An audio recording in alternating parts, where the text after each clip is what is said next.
This episode of WDW Today is being sponsored by MEI and Mouse Fan Travel. And when you're planning your trip to Walt Disney World and you're saying stuff, I really wish I could ask someone some questions. I mean, I know the stuff, but, should I eat here or should I eat here? Do you think it would be smarter to stay at this resort or this resort? Or, what's the math I'm going to need to do for my next stay? Is the dining plan better, or is this PIN code I just got in my email a better option? Regardless of any of these questions or even other questions you might have planning a trip to Walt Disney World, MEI and Mouse Fan Travel can help you with that. And the best part about it, you can ask them all those questions and it's free to you. That's right. They're a fee-free agency. That means you're going to pay the same rate as if you booked it on your own, except you're going to get great service in the meantime. So why not? What do you got to lose? Nothing. Check them out right now at www.mousefantravel.com. Bringing the world to your world, this is Walt Disney World Today. Here are Mike Scopa, Len Testa, Mike Newell, and your host, Matt Hochberg. It's Wednesday, March 30th, 2011, and this is episode 857 of WDW Today. I'm Matt Hochberg of StudioCentral.com. Joining us on today's show is Len Testa, co-author of The Unofficial Guide to Walt Disney World. And Len, how is Bob Selinger, the author of The Unofficial Guide to Walt Disney World, doing these days? He's doing really well. He was just in Florida a couple weeks ago doing his annual pilgrimage to Disney and Universal, and also up to Juniper Springs, which is a national park reserve about an hour north of Orlando. He didn't say hi to me. I think he tried to call, but you were out that day. Oh, that day. No. Tell yourself that to cry yourself to bed at night. Also joining us on today's show is Mike Newell of MouseWorldRadio.com. And Mike, Newell, that reminds me. Bob wants to know if you're busy for dinner next week. Go ahead. I'm sorry, Matt. Go ahead.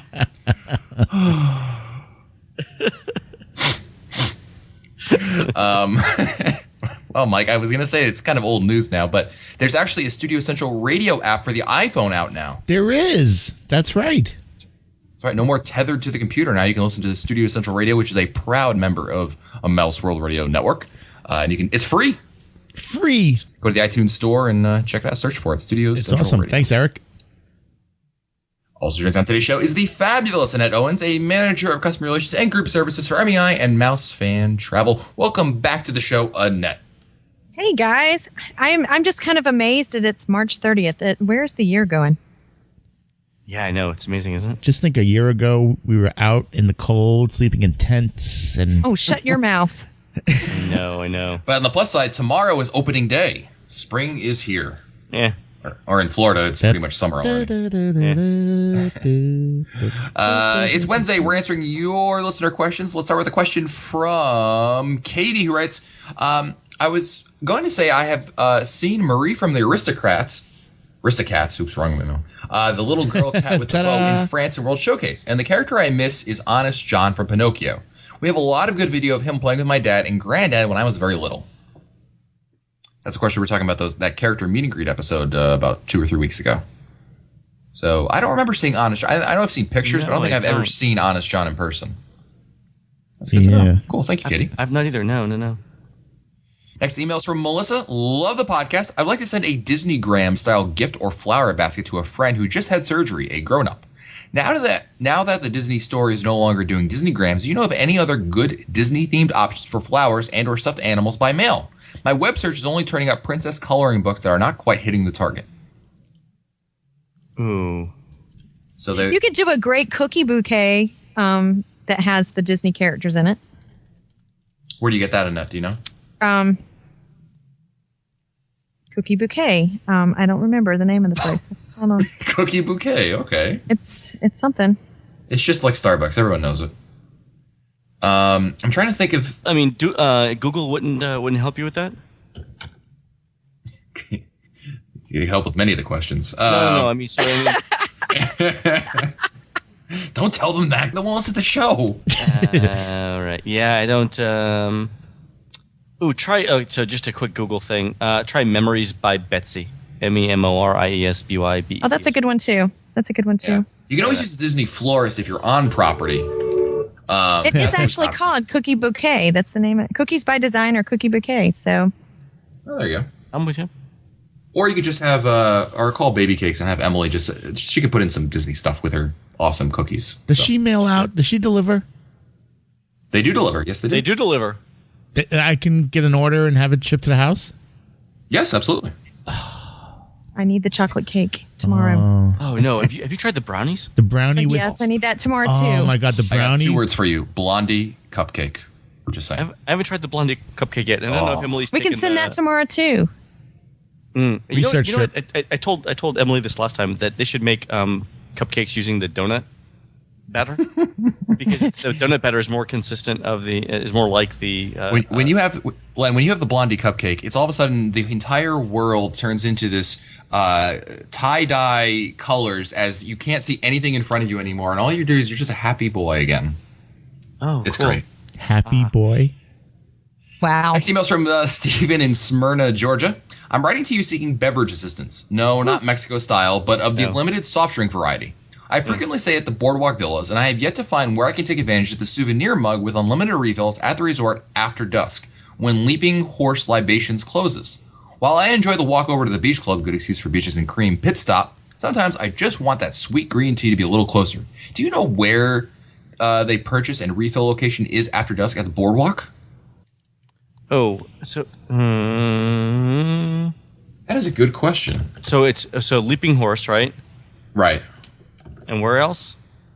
Well, he's staying at the Boardwalk, and Leaping Horse is only open during certain hours. So the question is, if you're staying there, where do you fill your refillable mug? So the bakery, if the bakery's open, Bellevue Lounge, and Bellevue Lounge. Oh, go ahead. in the pizza window. Do they have? Will they I guess fill it? Yes. Yeah. Will they fill it off hours? I guess that's the question. Oh, yeah, refillable mugs. I mean, they'll only do it when they're open, right? Yeah, the places for Boardwalk are Boardwalk Bakery, Boardwalk Joe's, Boardwalk Pizza Window, Seashore Suites. Oh, Seashore Suites. Okay, so they moved. Okay, and You're then- thinking wrong mug at the Bellevue. Yes, please fill this up, please, with your gin and tonic. I thought. Yeah, right. I thought they would, but okay. Steven adds, since I'm trying to maximize the sound effects, I would like to add I am a proud member of the unofficial guide, Thank you. touringplanes.com subscriber.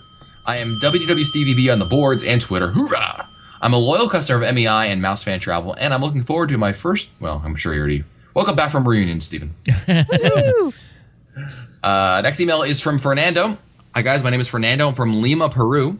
I started following your podcast a couple months ago, and I love them. Here's my first question ever.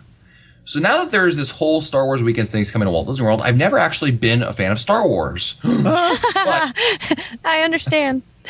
But I was really curious about how this whole marriage, as the word is the only explanation I've been able to find online, between Disney and Lucasfilm began. I can see it's very successful, but to me, it all sounds a bit weird and unrelated, so it would be interesting to know. It's a great question, Fernando. And actually, the relationship between George Lucas and Disney goes back to Star Tours, and this is the early to mid 80s, because of course Star Tours, the attraction opened first in Disneyland and then at Disney's MGM Studios. But basically, the George Lucas was shopping the Star Wars brand around for a while to try to figure out a kind of a suitor for them to do something. But he wanted to make, George Lucas is notorious for quality control. He's not some guy who's just going to sell out to the highest bidder to get his product done. So he actually was quite proud with he's been a fan of Disney. He always goes he constantly goes to Disney parks as a fan. He'll just go there, usually Disneyland. Him and his daughter love to go there. And they actually struck a deal with Michael Eisner. Michael obviously had known George. Eisner obviously was the CEO of Disney at the time. He was also previous to that the CEO at Paramount. So he had experience working with George. And they kind of struck a chord. Obviously, he knew the high quality of work that Disney did in Disneyland all those years, and it kind of worked out really well. I can actually direct you, Fernando, if I can, to StudioCentral.com, where I have a history of Star Tours, and over there you're going to have a good indication of how that whole marriage, which is a good way of putting it, has gone down. And obviously, since Star Tours and Disney came together, George has been very adamant about working with Disney. They obviously hold Star Wars weekends. Disney's also allowed to produce a number of merchandise that's exclusive to the park. There's artwork, there's watches, and all that stuff actually has to be approved by Lucas. They create the designs, they go over to Lucas approves them, and the Disney sells them. So it's worked out pretty well for quite a number of years now. Next email is from Jameson from Champaign, Illinois. I've just booked our January trip to the world with Michelle at Mouse Fan Travel. My wife, 6-year-old son, and I are staying at Scopa Towers, and we'll have a rental car to get us around. I'm getting everything prepared for the 180-day mark to get our ADRs and have a question. I'm hoping to get to the 8 a.m. time at Cinderella's Royal Table, but I'm nervous about getting to the park in time. Do the buses run nearly early enough for us to get there in time? Even though it's a pain to drive, would that be safer option, and would parking lot monorail be open early enough to allow us to get there by 8 a.m.? So here's what I would do. Start with the Disney transportation. So if you're getting an 8 o'clock reservation or an 8:05 reservation, be at the bus stop at 7. If you don't see a bus by 7:30, take a cab. Good. I love it. Yeah. That's the safest way to do it. That is the absolute safest way to do it. It's a $12 or $15 cab ride, but you're going to spend $170 for breakfast anyway. So, That's $12. It's $12, Right. exactly. Additionally, we're considering a late dinner at Tony's one evening. If our dinner takes us much past park closing, how late will buses be running to get us back to Pop Century, or does this make driving the safer option that day? Yeah, it's 2 hours after the park closes. And even then... They're going to make sure you get to where you're going. Yeah, you'll be fine. You'll be fine. Actually, this funny story, Len. You'll enjoy this. I was at the studios for a private event a couple weeks after this Disney Social Moms thing that was going on.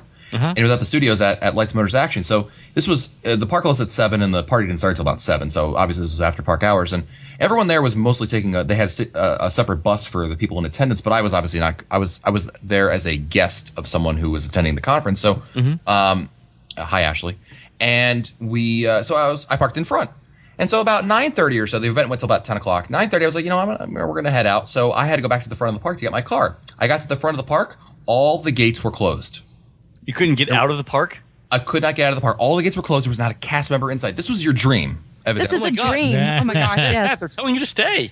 They're saying, don't go, don't go. And I was like, well, what do I do? I could go back, but I think the party was pretty much wrapping up. Stay, Matt, stay. So I had to actually... This is where you find a ladder and start screaming up on the rooftops. You didn't think of that, did you? I just told you. No, he was freaking out trying to get out. No, I have to go. I'm not supposed to be here. Whatever. So I walked. Actually, the way I got out was I actually started walking backstage because I was like, well, I got no other option, right? I started walking backstage. And I ran into 2 cast members, and I was like, hi, and then they were like, hey, like they assumed I was just another cast member. I was like, I'm locked in. And they kind of stopped and looked at me like, and then they're like, oh, and you don't work for us. So they were very nice and escorted me backstage out of the park. But it was kind of interesting that this was 9:30, about 2.5 hours after the park closed. That was it. Sign on the door, turn the lights out. Wow. Yeah. Anyway, next email is from Craig Wiseman of Baton Rouge, Louisiana. Happy greetings to Matt, Mike, Len, and if I'm lucky, the fabulous Annette. Woo! Been listening to the podcast for a long time, and although we've been to Walt Disney World many times, still find the unofficial guide to Walt Disney World a great resource. I've heard y'all discuss the Disney dining plan many times and understand that using pure math, it's not worth it. One thing I've learned from experience, and the real reason we go with the dining plan, is this. The times that we've gone and not done the Disney dining plan, as a family, we pretty much daily get into the worry about how much things cost and which entree or restaurant is a better value for the money. Not infrequently, these discussions get quite heated. Going with the Disney dining plan makes all of this disappear, and we seem to focus only on picking places based on how much we'd enjoy them rather than the cost or value, and that's what vacationing, quote-unquote, is all about. I've been amazed at the peace this brings to our trips, and it makes the extra cost completely worth it. Just our 2 cents on why you might choose the dining plan. Thank you, Craig. Next email is from Paul Lally of Selkirk, New York. Paul! My friend and I are planning a trip making a 5-day trip to Walt Disney World after Thanksgiving. This trip is specifically to see all the special Christmas and holiday-related decorations and events. As part of that purpose, we intend on touring some of the resorts while we're there to see how they decorate for the season. The Gingerbread House, the Grand Floridian, and the Carousel at the Beach Club, for example, are top priorities. We've also seen on various Travel Channel specials that many of the campers over at Fort Wilderness decorate their campsites for holidays as well. We like to spend some time... Shut up, Annette. Exploring the campgrounds to see what people have come up with. We've never been to Fort Wilderness, however, and so are taking your advice. We'll be taking a resort launch from the Magic Kingdom probably around 11 a.m. or noon. My questions: 1, Will many campers even have their sites decorated this soon in the holiday season? This is Thanksgiving, don't forget. The current plan has our Magic Kingdom area resort hopping tour scheduled for November 30th. Yes. Yeah, it's... Yeah, Go ahead. people have stuff decorated by then. I'd be surprised. So between the Halloween stuff and the Christmas stuff, yeah, definitely. How long should we expect to spend looking at the campground? It depends on who's leading the tour now, doesn't it, Matt? Yeah. All right, we were at, this is another story. We were at Reunion, and we finished up the Trails End meet, which is on this was the first official meet of Reunion. And so after Trails End, Mike Newell, myself, Becky Menken, Annette, and a few other people who were there, we're trying to decide what we should do next. And we were saying, as an impromptu, I suggested we walk around Fort Wilderness because we always talk about it on the show about the decorations. And I enjoyed myself quite a bit. Evidently, Annette did not. No, it was great. It was just I had to clean the heels for a while, especially when we went walking through the dirt across the way. And Well, we started walking, and basically we walked the entire length of Fort Wilderness. we walked to the front. Yeah. I was not prepared for that. So, yes, you can walk. Unfortunately, there's a lot of decorations. This was when we went was in the first week in December, so it's basically a week after Thanksgiving. And there were a number of decorations, but like Newell, you could explain it, right? They were like you'd see like a little pocket of decorations, and then you'd have to walk a bit to see another pocket of decorations, right? Yeah, there was a lot of downtime, if you will, between decorations. Like there would be like one little piece of road, and to be 5 campsites all decked out, and then we'd have to walk like another 32 minutes before we came across another one. 32 minutes. 32 minutes. I timed Right, it. it was more like 5 minutes between each one, but It But seemed there a were lot. some really impressive setups. I mean, it's amazing that people spend that much time on a campsite. But here's the funny thing, we walk around the resorts and you're so used to it being lit up. Fort Wilderness is totally in the dark unless you're near the roads. And not even some of the roads were lit. So it was really dark and we're walking around. There's no telling what we Yeah. were walking with. Or into, Right. Right. Or never mind. It was scary. I was scared. And what's the best way to explore? Are campsites close enough to each other to walk from one to one, or should we plan on using the resort's internal bus system? Yeah. I would ideally, recommend the bus after a little bit. Yeah, I mean, ideally, it would be great if you had like either bikes or if you had what's it called, a golf cart. Yep. Obviously, those aren't the most practical options, especially that late at night. I'm not sure you could still rent bikes because you can rent bikes at Fort Wilderness. You can also rent golf carts, but I'm not sure if you can rent them quite that late. Because Hey, can you ask them to do like a tour? Would they take you on a tour on the carriage rides? That's a good question. You might want to. I mean, that might be up to the driver. Hey, but, I'm you know, asking you guys a question. Isn't this like a call-in-ask show? something like that. Send it in an email, and we'll answer it in 6 months for you. Yeah, exactly. But that's good. Actually, what you can do, and that has a good point. You go up to the they do carriage rides at Fort Wilderness in front of Hoop-de-Doo, and it's advisable to have a reservation. But if they don't have a lot of spots, they can take walk-ups basically, and you might ask them, say, "Hey, I want to do a carriage ride, but can you instead of taking me through the woods, which they usually do, can we go through the campsite and check out the what's it called, the decorations?" Yeah, cool. It'd be fun. Next email is from Richard Suarez of Chicago, Illinois. I just recently found your podcast, and I'm now listening to previous episodes. The question I have is that I just found out there's an iPod app for Disney World telling of the wait times on the attractions. I have an iPod Touch, which has Wi-Fi, and was wondering if there is Wi-Fi available at the theme parks, as I do not have an iPhone. There is internet for free inside the castle. What? When we stayed in the suite, we had free Wi-Fi. So Really? how close to the suite though do you have to be? Were you, Yeah. I don't know. on We the were outside in the it, wall? so I don't know. We were in Yeah. it. We had Wi-Fi. You're How probably funny not is going to that? get it. We have free Wi-Fi in the castle. You just That's funny. I hear they're testing free Wi-Fi over at the Contemporary now, but Yes, I it read that doesn't help today. you in the that doesn't help you in the parks. There's no free Wi-Fi in the parks. No, there's not even paid Wi-Fi in the parks. No, there's no Wi-Fi in the parks. Yeah. So your only option is to pull a Mike Newell, and Mike, you have a MiFi, right? Right. I can carry that in my pocket and use my iPod Touch if I needed. The one that I got free from the Disney Dream. Hello? can't believe I didn't go on that cruise. Yeah, but I can keep the MiFi in my pocket and walk the park. You want to explain what a MiFi is, Mike? A MiFi is a wireless internet device. It pulls up, in my case, it pulls up 3G service, and I can hook up to 5 devices to it.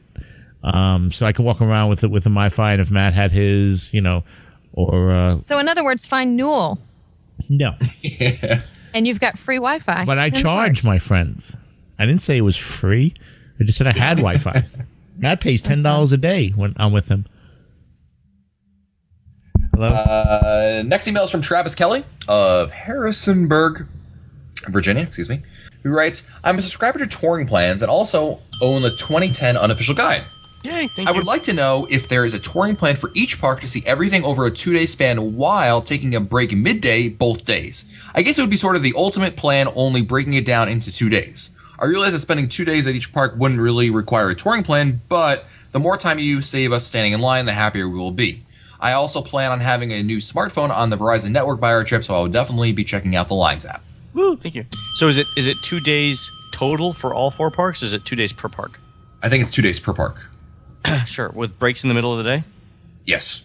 Yeah, so we definitely have those plans for the Magic Kingdom and for Epcot. We don't generally get many people who want to spend 2 days in the Animal Kingdom during the middle of the day, but it's easy enough to do. And we can go over that now. That's actually a good show topic. What I would do is do the attractions between park opening and lunch. So lunch is at the Kilimanjaro Safaris. Do those on one day and then start at the safari on day 2, and that would give you enough time to have breaks back in the afternoon. I don't know what you would do in 2 days in the Animal Kingdom though. Yeah, it'd be pretty bored. So let's say you read a book. Let's say you do yeah right. You do Asia and Dinoland on day 1. Then you would do Africa and Camp Mini Mickey and the Oasis on the morning of day 2. You'd be done by like 1 o'clock each day. Tops, right? Yeah. I mean, that's assuming you're doing everything in the park. Yeah, so I mean, you could see the animals and stuff, but in the studios, it's also pretty straightforward, right? You do Toy Story Mania in the morning one day. You do Rock and Roller Coaster in the morning on the second day. You could do Tower both days, and then you fill it in with other attractions and shows. That's pretty straightforward. So you could go Toy Story Mania on one day and keep going counterclockwise through the park, and then the second day pick up with Rock and Roller Coaster, and then go counterclockwise till you hit Toy Story Mania again. Yeah, the advantage of 2 days at the studios will be to make seeing all the shows a lot easier. Yeah, so you could essentially split the park out in the middle, right, and do all the shows on the left hand side one day and all the shows on the right hand side the other, right? So you could do like exactly. Playhouse Disney, Mermaid, Beauty and the Beast, and Fantasmic on one day, and then do Indy and Lights Motor Action and what other shows are on the right side of the park? Everything on the Animation Courtyard, Playhouse Disney, Voyage of the Little Mermaid, Beauty and the Beast. Left side of the park. Oh, left. Lights Motors Action. Indy. That's it. Yeah, and of course, if you want to count the stage show, Disney Channel Rocks. Oh, right. And then the parade. Yeah, parade. Okay. Right. Cool. Next email's from Scott from Shawnee, Kansas. So, guys, what's next? Fantasyland expansion is huge. Disney Vacation Club in Hawaii, certainly a big deal. Big changes at... What's CAP? Big changes at CAP in progress? What's CAP? CAP. California Adventure? Maybe. Anyway, new cruise ship, bigger Castaway Key, very cool. All good stuff, but what's next? Fantasyland. Well, Fantasyland is... Yeah, you're going to mention Fantasyland. So Oh, what sorry. else? Well, we know that Star Tours 2 is reopening in May. Yep. We mentioned last week's, I think it was listener questions, Len. We talked a little bit about the Grand Floridian DVC. Yeah, definitely going to happen. Anything else on the horizon that we would be comfortable actually mentioning? And other than the monorail expansion to Ohio is coming. I can't believe. Well, number one, I can't believe the state of Florida turned down the high-speed rail between Orlando, Disney, and Tampa. Well, that's because we have Lex Luthor as our governor. I can't find anyone who actually thought that was a good idea to turn down the money. Anyway, I think they're going to take. I mean, with the Fantasyland expansion, they're putting a lot of capital, and especially they're putting a lot of capital into the park, but they're also spending a ton of money out in California on DCA. So I think that's probably going to be it for a while for capital for big projects, unless they start looking at parks like the studios and at and the Animal Kingdom and saying, you know, we're going to need to build those parks out to make them full day destinations. And I'm thinking the Animal Kingdom there. But the thing is that building out the theme parks just means that you require more capital every year to maintain those facilities. Yeah, Disney. I believe I want to say on the last at the last quarterly financial report, Iger was talking about the state of the parks, and he said, and I'm paraphrasing here quite a bit, that they basically weren't looking at, aside from obviously Fantasyland and DCA that they've kind of earmarked quite a bit of money for. They don't really have plans to be like, there's no like $100 million attraction a la Mission Space or anything like that. No. In the right now as it stands, within the next, say, year or two. And don't forget, the Dream just came online, and then the Fantasy's being built, so that's a lot of capital there too. Yep. Time for our last question of the day, and that means I'm going to ask Mr. Newell 3 emails. One gets read today, the other 2 go back to the email queue to be answered later. Are you ready, Mike? Yes, sir. Your options are orange chemical poisoning. Ooh. Len, help me put me at ease, with about 10 exclamation points afterwards. Or April crowd levels 2008 versus 2011. Len, what do you feel like? They all 3 sound like Len questions. Yeah. So, Orange chemical poisoning is all about Len. Well, usually poisoning in general. I have the orange chemical smell thing from Horizons Spray bottle. in my office. Let's do that one. Oh, okay. All right. Last email's from Kim from New York City. Since we know Len is going to die from orange chemical poisoning, episode 842. Yep. See? There you go. Well, that could be where I got this cough from. Go ahead. If the rest of you were going to have a Disney death, what would it be? God. How would you like to meet your maker at Walt Disney World? This is intended to be lighthearted. Yeah, death is lighthearted. Start that way. Yeah. We're all gonna die. Who says I want to die in Disney? Well, if you had to, how would you go? Yeah, it's not saying that you will. Just if everything else being equal. Yeah, I mean, Len's going to die a slow mesothelioma-induced death from orange chemical poisoning. Yeah, Well, if we have to camp again at Disney, that may be the death of me. At Fort Wilderness. Camping. Yes. That's how Net wants to go. Camping at Fort Wilderness. That's a good one. Trying to think of something quick, unlike Len's chemical poisoning. You have any ideas, Mike? I have no clue. If you gotta go, you want to, die in the castle. At least be in the suite. No, you don't. Maybe not. Nobody else would ever want to be up there. You'd be like the last one. Yeah, exactly. Yeah, I want to be. I want to be the guy who goes, huh, and then that's it. Darn, and that's it. Yeah, I don't want to have enough time to just go, oh darn. I just want to be like, huh.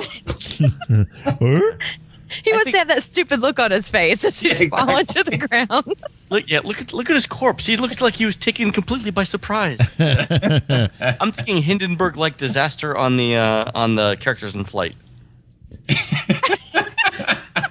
Oh, the humanity! Oh, the humanity! After standing in line for 2 hours. Exactly, that'd be it. That's a great question. We should have our listeners post how they good ways would like to see us die. No. Good ways to meet your maker. Yeah, absolutely. Yeah, enough of the zombie questions with emails, which are very good, by the way. But zombie thing was awesome. All right, absolutely. Post your comments at www.com. Don't forget, this episode has been sponsored by MEI and Mouse Fan Travel. So, before you meet your maker, you might as well go to Walt Disney World a few more times, and they can help you plan that perfect trip to Walt Disney World, the one where you don't meet your maker, and give you all the help that you're going to need to make that trip perfect.